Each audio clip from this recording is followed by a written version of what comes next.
Oh yeah, top 5 films of the Yelling About movies that I thought other people picked and were really expanded my whole cinematic thing. I was happy to see all of these because I saw. Okay, first up, number 5 was 24-Hour Party People, which I loved. It was just so a unique look into a really unusual part of music history. You know, unique and singular. I thought it was great. Second one, Purple Noon. Haven't never seen it. Was blown away by how amazing it was and the pacing and it was just so well done. Reach out from the past and grab you by the throat. Third one, Possessor. That was just a neat film. It was I thought it was just a great horror film and really well put together. And I was awake for the whole entire thing. The next to last one's Parallax View. Yeah. Which I haven't seen since I was a kid, and I got a real appreciation seeing it again. It was just so well done, and so absorbing, and so paranoid, and just beautiful. Just a gorgeous film. And my favorite film of all of them I saw this year was Generation P. Oh. I knew that was going to be your favorite. I knew it. Man, I knew that just blew my mind. It was so well done. I just ordered the book. I'm gonna. Okay. I'll loan it to you. All right, good enough. Somehow I knew you were going to say that one, Scott. Yeah, well, I'm sorry. It just was. No apologies. I just remember you on that episode. You were really taken. No, I was very taken. I'm still very taken, but I've seen it twice now, so it's like still trying to absorb it. And then in terms of a surprise one, so when's it came out in this year that I saw the first time, it was almost going to be the last film I saw in the theaters, which was Birds of Prey, the Harley Quinn one, but that's not that great. So it's actually going to be Soul, the Pixar film, because it was really, really good. It got you right where you lived, and it was beautifully shot. It was CinemaScope and fantastic compositions and great visuals, and just everything you wanted in the film was there.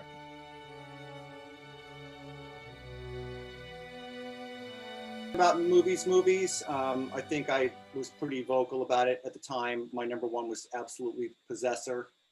I love that movie unconditionally. I thought it was fucking awesome.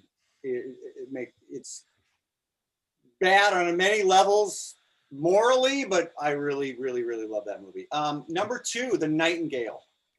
Had that movie come out. Had I seen it the year it came out, that would have made my top 10 of 2017. I'm 2 for 2 with Mr. Yari. You are 2 for 2 without question. Were we allowed to pick Vast tonight? Because that's my number 3. Yeah, absolutely. You can. Yeah, I really. That was open for everybody because that's not one person's pick. That's everyone. Number 4, Masculine Feminine. I just that. Yeah, it's good. Another great pick by Jim. Never seen it. Can't believe I missed it. I think about it a lot. Same here. Good film. It certainly captures the zeitgeist of the 60s. For sure. And then the only one that's going to agree with me is probably Jared, but Baccarat was my number 5 because it's just bonkers. It's bonkers. And see, I would have thought maybe put Baccarat in the 6th spot, but go ahead. Yeah, it's on a lot of people's top 10 lists this year. It's showing up in a surprising number of top actual legitimate critics of 2020. Yeah, lots of my top 10 list of 2022. Yeah, and I saw that. So I really enjoyed that one. And then my number 1. So I've been on a tear all week just trying to catch up on stuff for 2020, and I know. I also watched Soul and had a big ugly fucking cry on that one. And that's all I've been hearing is how good. Top tier Pixar is the best Pixar, and I would put this absolutely in the top tier. It works for me. It worked for me on every level. I thought it's a weird adjective to describe a movie as beautiful, but I don't know what else to call that movie. Because that's what it is, man. It's stunning. See. No, do your honorable mentions. The Outpost. Which I also watched this week, which is fucking awesome as another modern war movie. No, I'm gonna say deep second like this movie. I loved it a lot. I thought they got the guns really. The guns are correct. What war? Afghanistan. It was set in Afghanistan in 2009 in October. It's a true story. Rod Lurie, the director, who has made other decent movies, is a West Point graduate, so he's clearly trying to bring a lot of respect to this story, which is all true. I looked it up, and they throw you in the middle of an hour-long firefight which is it's like the 10 minutes beginning of Private Ryan, but in Afghanistan. It's Yeah, fucking it's amazing. Scott Eastwood, Clint's kid, who looks like Clint in a lot of scenes, And the guy Orlando who's Bloom, the star of the other David Cronenberg movie, is one of the male leads, and That's he's right. really, really good. Mhm. Yeah, I would recommend it unconditionally. Yeah, I want to where watch did you that. I think just it? haven't gotten really around to it. excellent, really excellent. Dark and the Wicked, I think I talked about it a couple of weeks ago. I love horror movies. This is a really good one. And then you guys aren't going to believe me, but there's a movie floating around called Host. Oh, Yeah, I've heard that's good.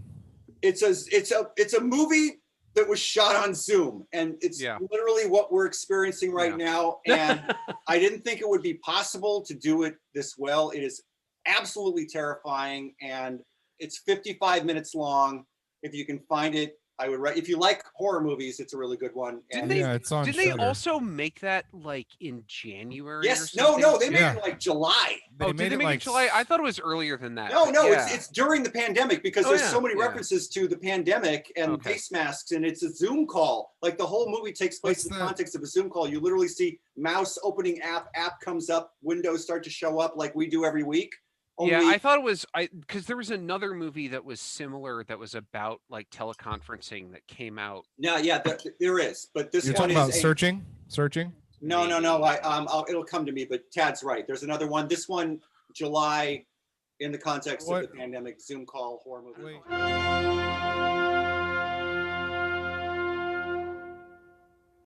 So number 5, Sang Lee's Unforgiven. Nice. Oh, It just was so spectacular and beautiful to look at and grim at the same time. It was so good, so good. The Nightingale, same notes. Yeah. But somehow even better, even more stuck with me even more. Because real. Big time. Yeah. And then Coherence. oh yeah. Only partly because I'm a filmmaker and I have no budget and I'm thinking about how to make a compelling story with no money, and these guys had magic markers and post-it Playing notes, cards. glow sticks, and they told an that's amazing right. science fiction And story. 3 people who were on a sitcom and 2 of their friends. And nice snack. Right, in one location. Mhm. Yeah, but that's not the only reason. I mean, it's a good film, and I really enjoyed it. Happy Together, Wong Kar-wai. Yeah. That was on my. I've 10. never seen a movie that looked like that. It's like a world, that you go into, the colors and the scenes and the people and everything. It was pretty cool. Oh, the waterfall shot. I talked about it at the time, but like the waterfall shot is The so waterfall fucking shot. good. Yeah. Yeah. And also Great the city black and movie. white versus the color, and Yeah. then also how he changes frame rate, but while recording. There's no cut. Right. He'll just change the frame rate. The cinematographer Christopher Doyle literally did it in camera. It's just unheard of. And when Great you city use movie. when you use like what, quote unquote experimental techniques in a feature film, I think it's usually fails because experimental films should be 4 minutes long, Yeah, right. It's like if someone tries a technique that's really self-conscious or different or whatever and tries to stretch it out to feature length, it usually gets annoying. But I mean, this pulled a lot of tricks and it never took me out of the movie. And so for my number 1 of the yelling about movies, a Tad pick, 3 Burials of Melquiades Oh, wow. Estrada, the Tommy Lee Jones movie. Melquiades. Melquiades. Yeah, that's good shit. Man, that's a That's depressing fucking film. That's good though. But it's I a did great it film. already. But it otherwise. takes you someplace. It takes you somewhere. It Yeah, does. Then it gets kind of funny. It's You depressing know at what? first. I'm really It tells surprised, a John, that story. two of your film picks are like the 2 of the most depressing. Nightingale and Melquiades Estrada. 3 Burials. Those are very like depressing movies, man. Well, it's 2020, motherfucker. Yeah, Yeah, maybe right? that's it. Maybe It's that's it. Dickety one. Yeah. Okay, so Why? Because the Kaiser stole our word 20? Yeah. for the non-yelling about movies pick, Uh-huh. Yeah. I had to pick the best thing I saw for the first time in 2020. Uh-huh. Hamilton, directed by Thomas Kail. Really? You mean the musical? The thing on Disney that they filmed the stage play? That is it. British? Yeah, that's technically not even a movie though. Can you? Oh, No. yeah, Oh, No, I like that. Oh, nice. It's not a Oh, poem unless it no, rhymes. but that's Here comes the technically eye not a rolling. film. No, I got the rules right here. It says this is not a film. So I'm This is not a film. Okay, Martin Scorsese. it's on IMDb. It's rated PG. It's 2.5 hours long. Disney would have done a theatrical release. It's a movie. It's a movie. I saw it. Welcome to Yelling About Movies, everyone. I It's saw- a exactly. movie. This is actually the clip. This is to be cut a little bit. This is the clip. Last time I brought it up, which was right after I saw it about, I don't know, 6 months ago, everybody here was an asshole and poo-pooed me, and I didn't even get to talk about it. It's a fucking achievement. How many of you have seen Hamilton? I've listened to the soundtrack and it sucks. No. Thank you, Tad. Thank you, Tad. Tad. I saw it at the Warfield. Every dumb 20-something white girl that I've dated has that fucking soundtrack in her car, and it sucks. No, I saw it in San You're Francisco, and dating I thought it 20-year-olds. was a really fantastic evening. Why It aren't was you? really well done? It's an achievement. It It's is. a It is an fucking achievement. And it's got a wonderful I'll get blend to of it at different some types of point. music in It's it. an And achievement in rehabilitating a white war criminal. Anyway, well, and yes, and It's also only for Tim- white audiences. I've never ever met a person of color who fucking likes Hamilton. that is even also though- true. but even though they recast the whole thing with people, Yeah. No, but it's Yep. the original The point cast of of the- Disney Plus. It's Yeah, okay. Lin-Manuel and everybody who was in it. In I New know. York. My mom bought me the soundtrack, and I went, "Why? Why did you do this?" controversial pick, John. Controversial pick. Okay. He used to get his Oh. glasses and his teletype. Your top 5 is all Possessor. It's written by hand, stupid. Hey, same here. Okay, so I have 5 yelling about movies that I've picked. They're all And, his. they're in no particular order. Okay. So Oh, okay. That's good to know. number one is Falling Down. Which is just a Oh, great flick. Nice. I think that was a Chris Yarian one. Mhm. That one got chucked out in the before we were doing like picks. Yeah, Okay, that's yeah. that's in that nebulous region of Oh, like, yeah. we talked about a thing. Mhm. Three Burials of Melquiades Estrada, Ah, that's which was a surprise for me. I'd heard about it, but just had never gotten around to watching it and really enjoyed it. Of course, The Adventures of Buckaroo Banzai across the Eighth I Dimension. finally get on the Just board, cause. man. I was getting really worried. Another And Tad pick. we have another Scott. No, that was Christopherson. technically that was technically Lola Rent. Oh, Oh! another one. Run Lola Oh, yeah. Run. Yes. Yes. Same week, I think. That was the same same week. week. That was the same week. And then we have John Holiday. Oh, Because yes. it's a good movie. It is. That a good was movie. that It was is like a my good movie. 6 on my Yeah. list. Would probably have been Holiday. Right on. Our As top for rated Yelling about things movies. I've seen this year or last year, What's the best movie you saw this? yeah. So, well, other than the ones we watched, Which are all on great. Yelling about movies, Mhm. it was a documentary called Scotty and the Secret History of Hollywood. It's about a guy who ran basically a call girl, call boy service out of a service station. And it's the part of the story to what's his name, Ryan, that Jared really hates, made a thing called Hollywood, I think it was. Yeah, Oh, like a the bad musical. TV show. Yeah. There's a bad TV show. This is like one of the stories behind that. So Yeah, the I guy was that created a intrigued by- Glee. Yeah. I was intrigued by the character Scotty. I forget what his last name is. He just died recently. Anyway, it's a nice documentary.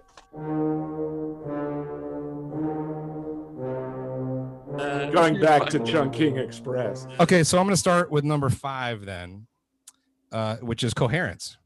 Yeah. No. Because also like John, I'm an indie filmmaker, and I can't believe that's one that I can't believe I missed. Like I was like, how could I have not seen this film, not heard about it? And yeah, whatever it was, but it was so well done for just that like low budget, micro budget film. My number 4 is Masculine Feminine. Wow. okay. because I'm a big Jean-Luc Godard fan, but I had not seen that movie in its entirety. And thank you, Jim, because that movie is just so amazing. And I mean, yeah, it's just beautiful. I love that. movie. Mhm. My number 3 is Holiday. I'm a Yay.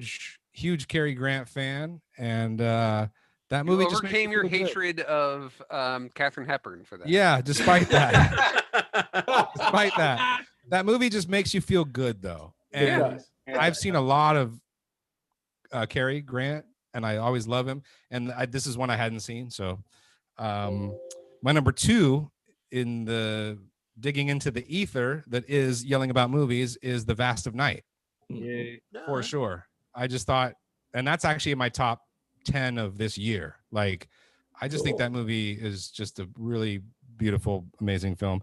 And my number 1, you guys are all going to hate me, but is Black Christmas. Oh, Because Oh, fantastic! Oh, I scored again. because I have never seen Black Christmas, and I'm getting more into horror film in the last 2 or 3 years, and I think oh, it's I got a fucking list to great send you, film. dude. Uh-huh. No, that's it. That, And- that film's got it all in terms of like a proto horror. And these film. are you know these are films that I hadn't seen. I hadn't seen any of these, and so that's why my list is what it is.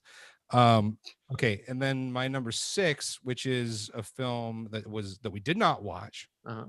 My number 1 favorite movie of this year is I'm Thinking of Ending Things by Charlie Kaufman. Okay. I gotta watch that. And Me if you too, haven't actually. seen that, Mhm. it's just a wonderful, beautiful, funny, sad, even creepy and scary mind fuck of a film. With amazing performances, especially by Jesse Buckley, who is just killing it everywhere right now, from Absolutely. Chernobyl to Fargo to Yeah. A Chernobyl, yeah, that's great. But also, you just described a Charlie Kaufman movie, which is really good. They're all like I mean, that. he doesn't fall. Oh, there's like, Charlie Kaufman movies that are all the same in terms of emotions.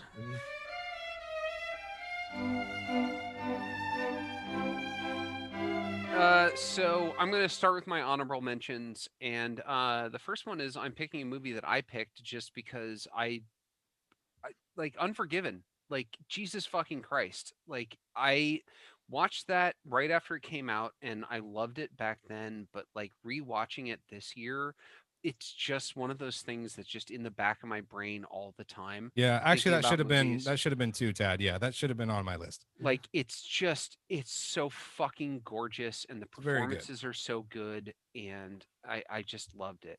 And then my other honorable mention is Sorcerer, which again I watched when I was younger and have come to have a way better appreciation of it now. I still think it's too long, but like, it's a great movie, especially visually.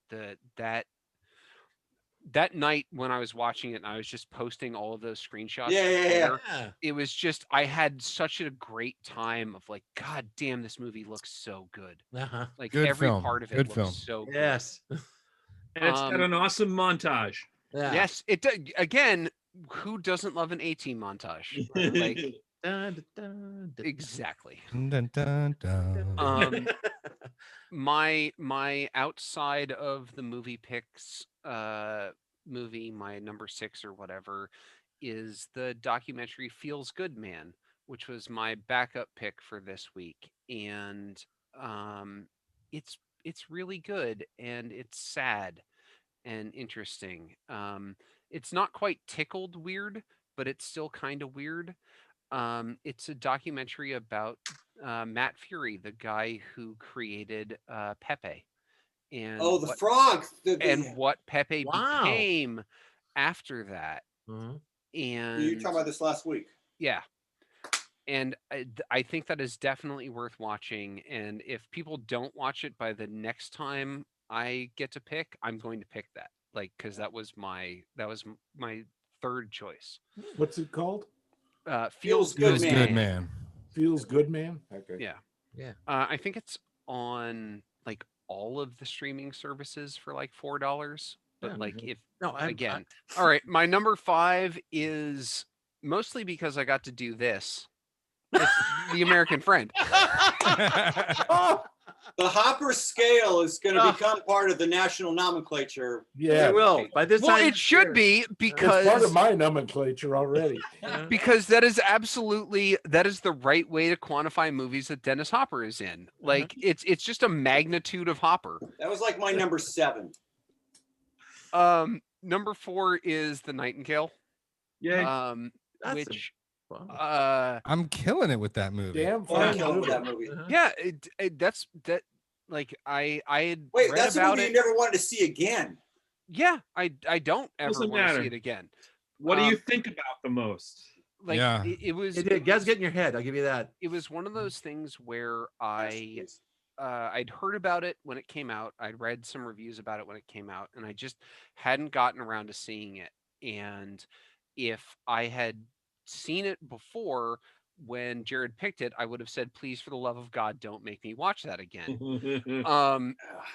But it's so fucking good Yeah. because it captures a brutal, horrible time that we don't talk about, that people don't think about, and know is about.